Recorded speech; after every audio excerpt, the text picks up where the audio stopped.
Guys, in case you haven't already been introduced to me, I'm Austin. Today I'm going to be discussing some important topics uh, relating to the 20th century progressive era in the US and some reformers during that time.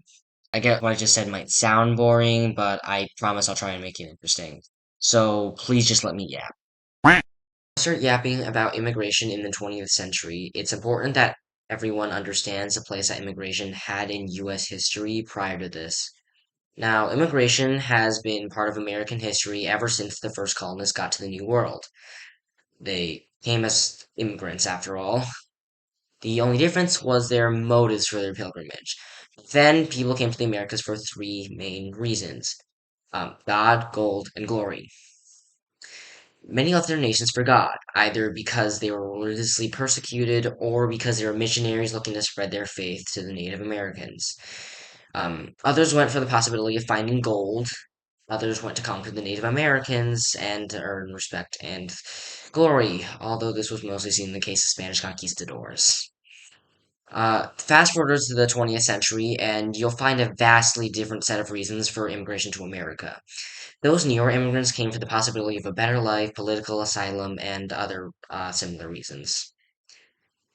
But y'all gotta keep in mind that it wasn't just the reasons that were different. It was also the people. Back in the old times, the people coming here mostly Northern and Western European. By the time that the new wave of immigrants were arriving, most of them were ethnically Asian, like me, or from Southern and Eastern Europe. The thing is, when they got to the US after their own pilgrimage here, their lives often ended up being just as bad as before they came to America. They just traded religious persecution or war-torn countryside for abuse in factories and an unfamiliar cityscape. In American factories, they were barely paid more than $1 a day for the heavy cost of grueling and treacherous work. Back then, there was no such thing as workplace safety regulations, and so greedy factory owners exploited that to no end considering how replaceable their workers were. Their lives at home weren't much better, with most of them living in tenements. Tenements were old 18th and 19th century mansions for wealthy families repurposed into makeshift, poorly designed apartments for newly arriving immigrants. Oftentimes, they didn't have light bulbs or even indoor plumbing. Even more horrifying was the fact that most Americans were completely oblivious to these atrocious conditions that immigrants faced. Most factory or large business owners had a strong incentive for treating their workers this way. They were a cheap, reliable source of labor and could be easily replaced if they began getting too bold. So anything short of a new law wouldn't get them to change. However, the cheap labor from the immigrants was also good for the economy, so the government didn't really want to have to affect that. Many of the business owners also wanted the public to stay in the dark about their workers' conditions, as they feared protest or boycotts once word got out. However, these poor conditions were only going to stay that way unless someone did something. So happened that the progressive reformers were the ones to do so. Progressive reformers were people who advocated for change, or progress as their name suggests, in America.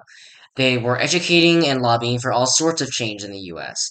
Many tried to educate the public about workplace safety, some were rallying against government corruption, others were attempting to improve the lives of newly arrived immigrants.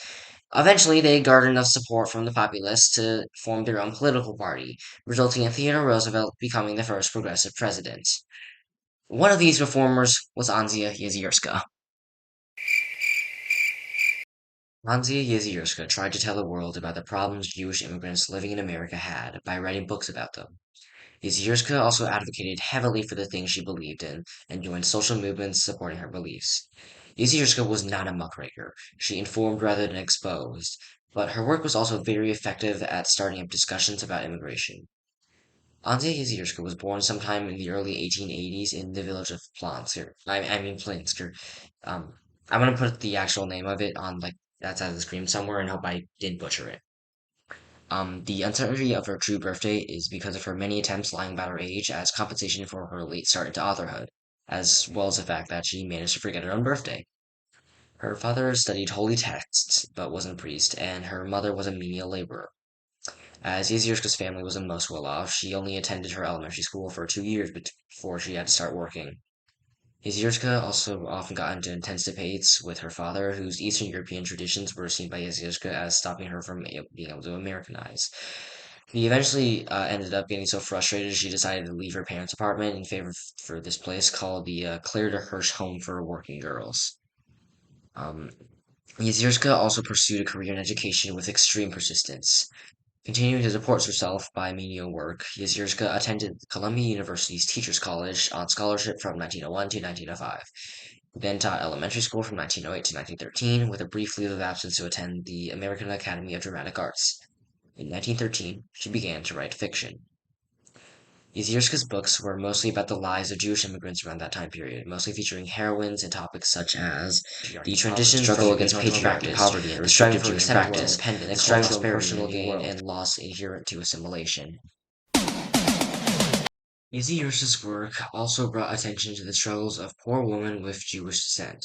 However, she also focuses on education in many of her works, and inserted herself into an educational discussion that was taking place in the 1920s when her stories and novels were first published.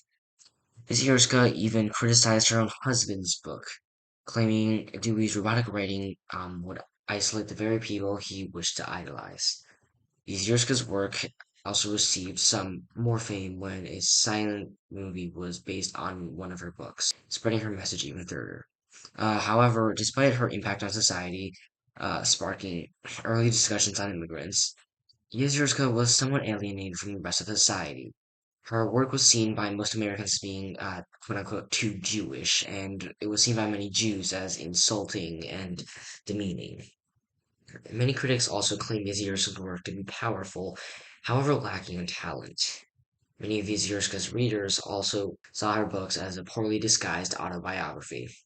Even with all these challenges, she was still a major stepping stone in the ways of better lives for immigrants.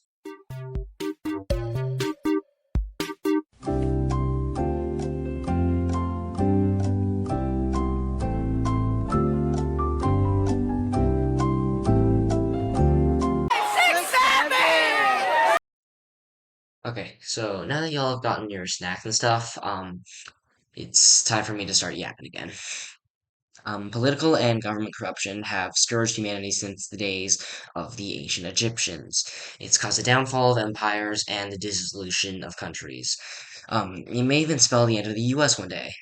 Actually, probably will spell the end of the U.S. one day, but that's hopefully very far away from now. In the context of the progressive era, government corruption played a huge role in shaping both politics and reformers, affecting motives and controversies all the time. Around that time period, the corruption in the US was comparable to that of third world countries today. Much of the corruption of this time was caused by political machines. They often employed people to support them and used their salaries to fund the political machines.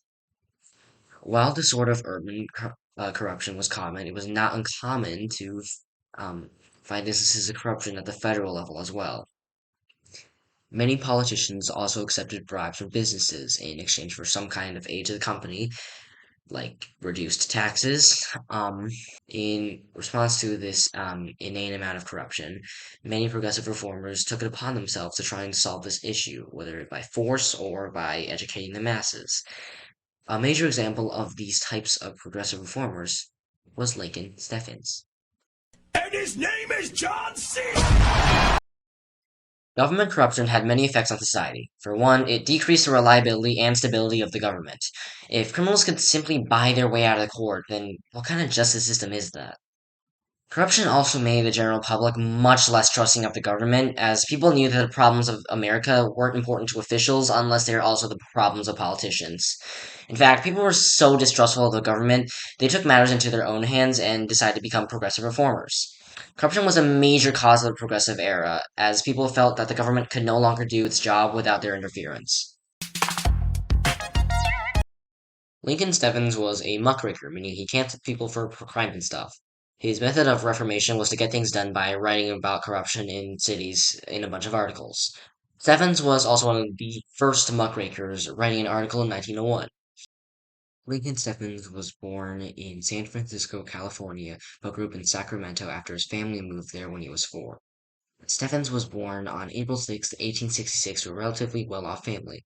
He was adventurous as a child until his parents got frustrated enough to send him off to a military academy. After a decade of getting some sense beaten into him at the academy, Stephens enrolled in the California University of Berkeley and got his degree in 1889. After very kindly declining his father's request to join the family business, Stephens decided to run away to Germany because he had enough of his father's nonsense to study philosophy. While Stephens was busy screwing around in Germany, he decided to pursue ethics and psychology as well. Once Stephens finally came back to New York City, his dad wanted his lazy buttocks to go get a job. He also stopped providing financial support for Stephens. After getting kicked out, Stephens found work as a reporter for the New York Evening Post yapping about Wall Street. Once began reporting on Wall Street, Stephens realized that economics and stuff wasn't all what it was cracked up to be because everyone was corrupt.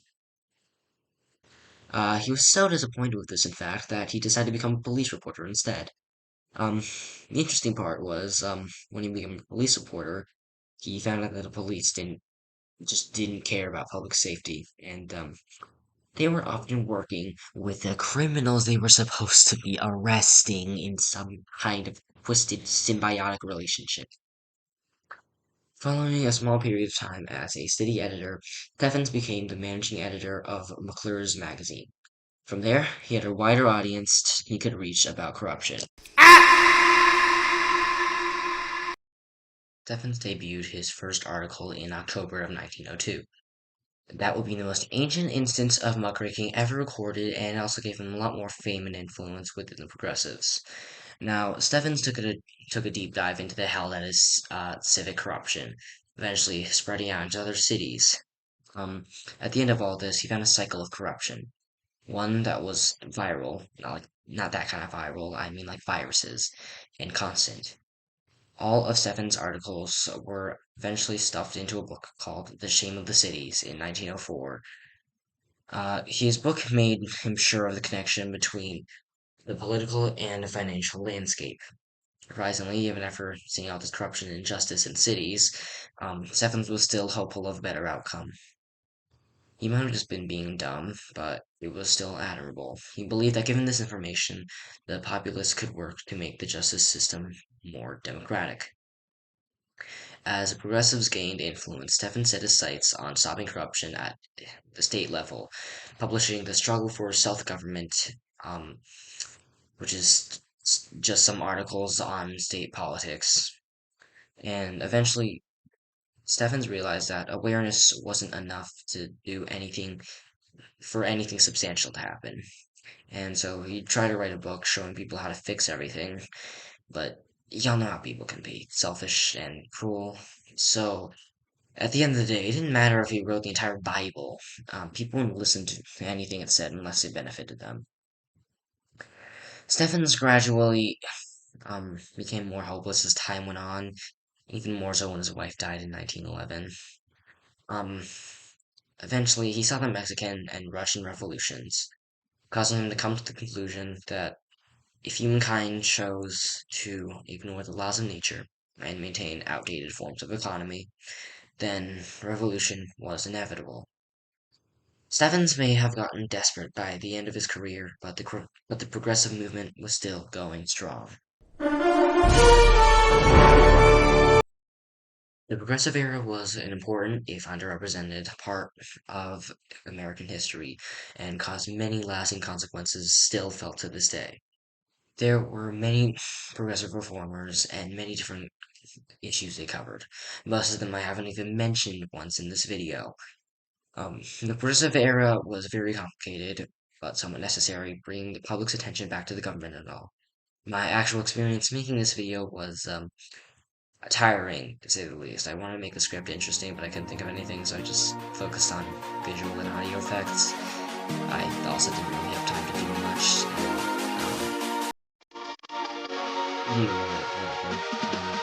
Screw this.